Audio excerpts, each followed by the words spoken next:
Welcome to the Glenn Beck program. Tonight we have breaking news. There's a lot to talk about in what happened in Texas today. Let's get right to it. Come on.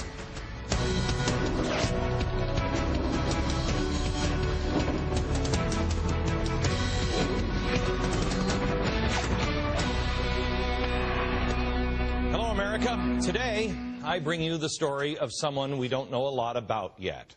He's a guy who started a software company in California. Apparently, he worked hard on it until his business went out of business. He got a divorce. He had no prospects for a job in California. He originally, we think at this point, started his life in New York, but then moved to California. When that went south, he went and lived in Texas. He tried to find a job there, but he couldn't find a job. He was living on his savings, and apparently the news drove him to the point of insanity. I don't think the news, if there's anybody that watches the news every day, it's me. And I'm not going to get into an airplane and fly it into a building. The news can't drive you insane. His acts today were the act of a madman.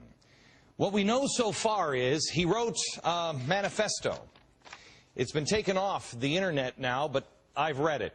Here's what happened. First, he wrote the manifesto, then he set his house on fire, then he got into an airplane and flew it into a building in Texas. This is from Austin, Texas. When I first saw this today, I was hearing on the news, well, it looks like some sort of mistake.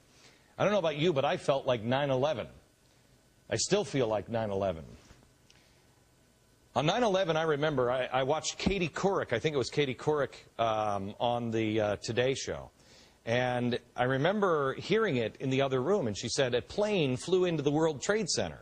And they were talking about how could that happen. It was a beautiful, clear day, and it must have been some sort of malfunction.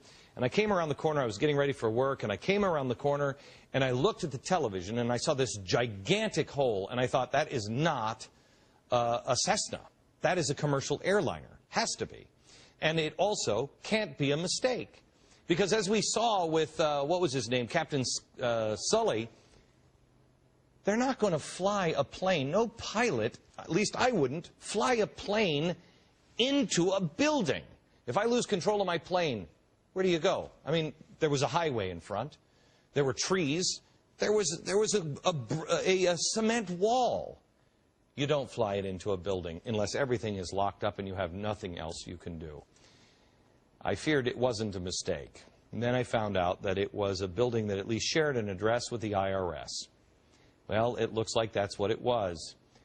Some crazy man getting into an airplane. He wrote the manifesto. When authorities found it, they took it down off the internet so they could look at it first. I have my glasses here. There. He was, I can't tell. I have no idea. I have no idea what this man's ideology was, and I'm going to get to that here in just a second. But here's basically what he said. He was appalled that the government could bail out two entire industries, spending billions of dollars within a matter of hours or days, while health care was unresolved. Well, now that sounds like the left and the right. He also then wrote that the tax code is so complicated that it will hold its citizens accountable to a tax code that only an industry of accountants and tax lawyers can understand. Then he says this, quoting, "Nothing changes unless there's a body count.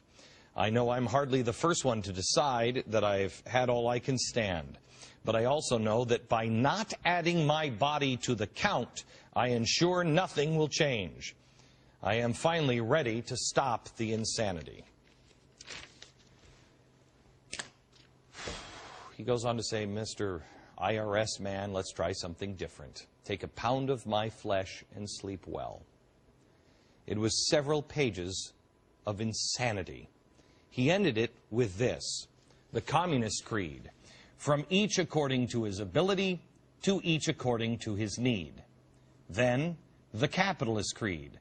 From each according to his gullibility, to each according to his greed. We have no idea what this man's ideology is. He could be from the left. He hates capitalism. He's got an anti-business rant that goes on and on and on. It sounds like anything you could hear in a speech from Van Jones. When you read his anti-tax ravings and his anti-tax or IRS stuff, he sounds like you could be reading bumper stickers off the car or the signs at a tea party. You have no idea. But here's the point. At this point, I have no idea, and we don't have a picture of him yet, I have no idea if he's left or right. I don't know. Is he a communist or a radical constitutionalist? Here's the point. It doesn't matter. The guy is a killer. Do you remember 9/11? Of course you do. 9/11, we didn't know who did it. Then a few days later, we found out it was this guy. Then about probably, 9/20, we started seeing people on television saying, yeah, well, I don't agree with his tactics, but I do see his point. I don't. I didn't. And I still don't. The guy is a killer. He's a killer. I'm reading now on the internet and blogs, some people are saying, well, I don't agree with his tactics, but... No. Do not become like these people. We're not these people. These people kill innocent people. I don't like the IRS, but I don't kill people. We as a society must condemn this guy, this guy, this guy. I don't care. This guy called himself a patriot. I don't know what this guy was doing. This guy says he was sent by God. They kill. God doesn't send killers. Now, I have told you before, when something bad happens, when somebody grabs a gun, like today, somebody grabbed an airplane and does something crazy, it does not help the republic. It hurts the republic. And soon it could kill the republic. And don't think that people like this know it.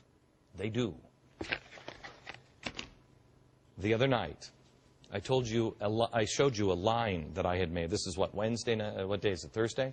So maybe Tuesday, I told you about a line. I drew it up on the chalkboard. Do you have the picture of me? Okay, remember this?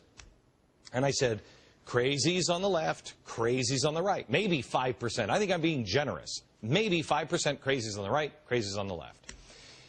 And then there's, the Republicans and the Democrats, and you're in the center. But last night, I corrected it, and I said this. I was thinking about it last night, and it's really not a straight line like that. It's more of a circle. Okay. Let's look at the crazies. This is what I showed you last night. Here's the guy who filed the first birther lawsuit in Pennsylvania. He's a Democrat. Here's the strongest, probably, birther on the right. Here's a 9/11 truther. He hasn't killed anybody, but I certainly don't agree with his policies. Now, I put Deb Medina up. She's running for governor in Texas. It's really not fair, but I just don't have any name or any famous person that is a 9/11 truther on the right, but they're there. Deb Medina, who is running for governor of Texas, is really here just like Barack Obama is. It's okay. It's okay. No, it wasn't okay when Barack Obama had him over here, because this man is dangerous. He hasn't done anything, but he's not somebody who believes in the republic. He doesn't believe that our system is good. It's just been corrupted and needs to be reset. No. Dangerous. I don't care if he's on the left or on the right. And these people, no matter who they are, it could be a Republican, it could be George Bush, it doesn't matter. Lindsey Graham, I don't care who it is. These people must not excuse birthers. Now, I suppose on the right you could say we've had Timothy McVeigh. But on the left, we've had William Ayers and we have Jeff Jones. These are the Weather Underground bombers. These guys have been excused by politicians. Not just Barack Obama, but here in New York, Jeff Jones is part of the Apollo Alliance.